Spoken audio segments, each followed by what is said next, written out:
Assalamualaikum warahmatullahi wabarakatuh. Waalaikumsalam warahmatullahi wabarakatuh. Yang saya hormati Kepala Sekolah SD Islam El Sabah, dan yang saya hormati Dewan Guru, Ustadz dan Ustazah SD Islam El Sabah yang berbahagia. Saya di sini akan menyampaikan materi mengenai PMM atau Platform Merdeka Mengajar dengan topik Merdeka Belajar. Di sini saya mengambil tema dengan Merdeka Mengajar, di mana pada tema ini berisi 5 modul. Modul yang pertama, mengenali dan memahami diri sebagai pendidik atau guru. Yang kedua, mendidik dan mengajar. Modul yang ketiga, mendampingi murid dengan utuh dan menyeluruh. Modul yang keempat, mendidik dan melatih kecerdasan budi pekerti. Dan yang kelima, pendidikan yang menghantarkan keselamatan dan kebahagiaan. Pada saat ini, saya akan mengambil kepada modul yang pertama, mengenali dan memahami diri sebagai pendidik. Pada modul ini berisi 3 materi, di mana yang pertama, mengenali diri dan perannya sebagai pendidik, dan yang kedua, apa peran saya sebagai pendidik atau guru, dan yang terakhir, ingin menjadi guru yang seperti apa saya ini. Mengenali diri dan perannya sebagai pendidik. Mengenali diri. Setiap guru pasti memiliki alasan-alasan mengapa memilih sebagai guru. Perjuangan apa saja yang sudah saya lakukan sehingga kita semua sampai di titik menjadi seorang pendidik. Berdasarkan latar belakang yang berbeda-beda dengan tujuan yang berbeda-beda, tetapi tujuannya tetap satu, menciptakan peserta didik yang memiliki karakter. Guru bertanggung jawab terhadap pendidikan, di mana tujuan utama pendidikan itu adalah membentuk karakter individu yang tidak hanya peduli dengan diri sendiri, tetapi juga memiliki kesadaran terhadap kepentingan dan manfaat di lingkungan dan masyarakat sekitarnya. Pendidikan karakter di masa era digital seperti ini, seperti kita lihat anak-anak zaman sekarang yang dipegang bukanlah buku, melainkan gadget.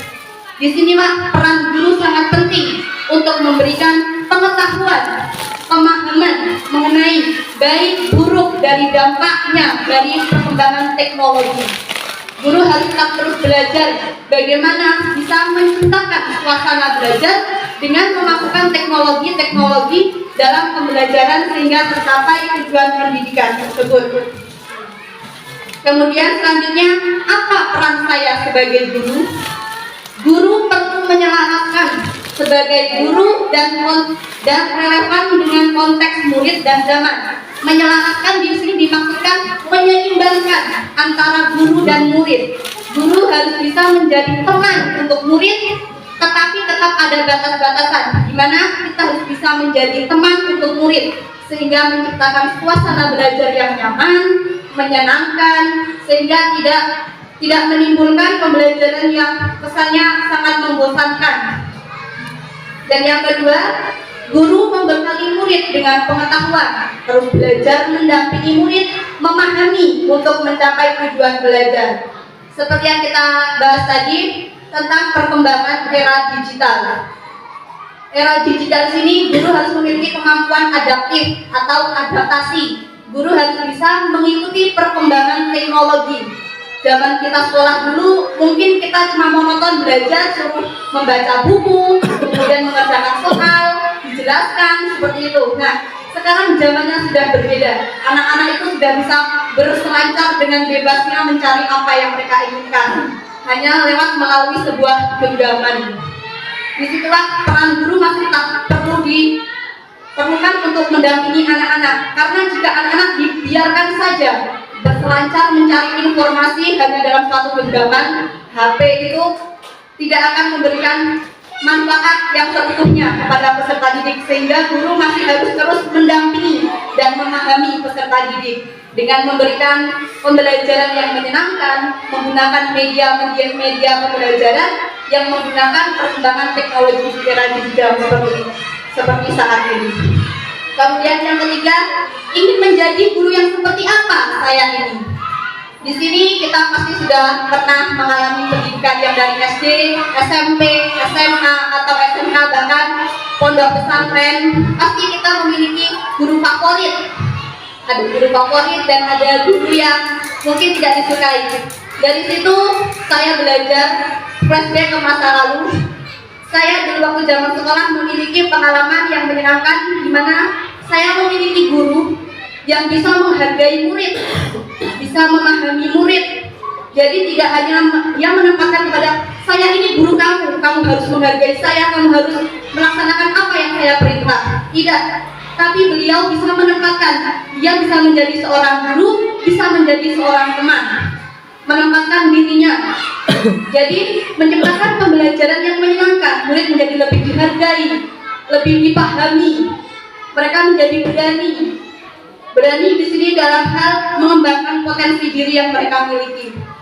Kemudian guru yang tidak saya sukai, pasti di sini guru-guru ustaz-ustazah ada guru yang tidak disukai. Di sini saya akan menceritakan pengalaman saya. Saya pernah sekolah di situ disuruh ke depan untuk mengerjakan soal.